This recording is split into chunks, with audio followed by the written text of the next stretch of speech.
When I opened the front door, the air inside felt wrong. It was quiet, too quiet. Not the peaceful kind, but the kind that makes your stomach twist. I called out. No answer. Then I saw her, Grandma, slumped in her recliner, pale, lips dry, breathing shallow. A glass of water on the table, untouched. TV on mute. The sound of her oxygen machine barely a whisper. I knelt beside her. Her eyes fluttered open for half a second, just enough to recognize me. "You came back," she rasped. "Yes, I came back. From Iraq. A month earlier than anyone expected." I checked her pulse. Weak. She hadn't eaten in God knows how long. I searched the kitchen. Empty fridge, mail piled high, bills unopened. And then I saw my parents. Not in person. On Facebook. Sunburned and smiling, drinks in hand, posting from Cabo. The caption burned into me. "Finally free for a week, no responsibilities, no stress." No responsibilities. I swallowed the rage. I called an ambulance, rode with Grandma, stayed at her side until she was stable, hooked up to IV fluids, color slowly returning. She squeezed my hand, a flicker of relief in her eyes. She didn't ask where my parents were. Maybe she already knew. When she fell asleep, I drove back to the house, straight to Grandpa's study. The safe was still in the corner, tucked behind a fake bookshelf. I'd memorized the combination when I was 16, back when Grandpa still trusted my parents. The dial clicked. Inside, old documents, bonds, a manila folder labeled "Will" in Grandpa's careful handwriting. I opened it, read every line, and I realized my parents were set to inherit everything. Grandma, too frail to argue, had been manipulated into signing an updated version after Grandpa died.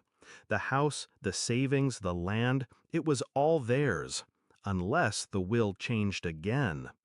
I sat there for a long moment, weighing the weight of paper in my hands against the years of neglect, the drunken fights, the way they treated Grandma like a burden. Then I picked up my phone. I called Mr. Dalton, Grandpa's old lawyer, a man who owed me more than one favor. Over the next week, I visited Grandma every day. I fed her, paid the bills, let her talk about Grandpa until her voice grew tired. And quietly, I worked. Dalton came by. We drafted a new will, one that left the estate to me, with a trust set aside for Grandma's care. Every dotted I and crossed T airtight. Dalton knew exactly how to make it bulletproof. Grandma signed it willingly, hands trembling, but eyes fierce. "They don't deserve a dime," she whispered. I locked the original will back in the safe, untouched. My parents wouldn't know a thing, until it mattered. 2 weeks later, Grandma passed in her sleep. Peaceful, no suffering. I handled the funeral. My parents didn't rush back from Cabo. They posted a single black and white photo of Grandma on Facebook, captioned, "Rest easy, you beautiful soul," like they'd been here the whole time. They didn't even ask who paid for the burial. The reading of the will was scheduled for the following Monday. They walked in late, sunglasses on indoors, smelling faintly of sunscreen and tequila. My mother shot me a half smile, the kind that said she still thought I was just the kid in the room. Dalton began reading, paragraph by paragraph. My parents relaxed, assuming they knew what was coming. And then he read the amended clause, the one cutting them out entirely, leaving them nothing. The silence was deafening.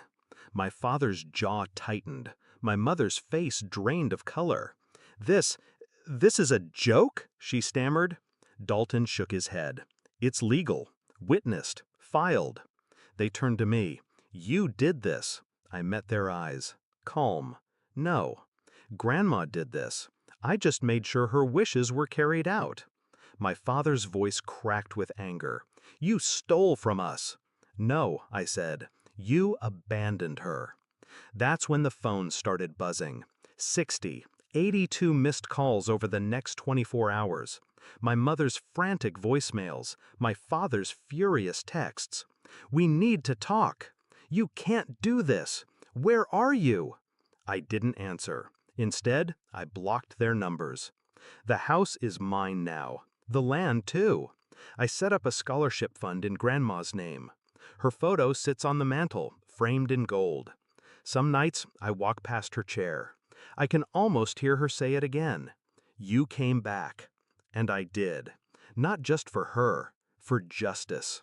They thought Cabo was paradise, but I made sure they came home to nothing.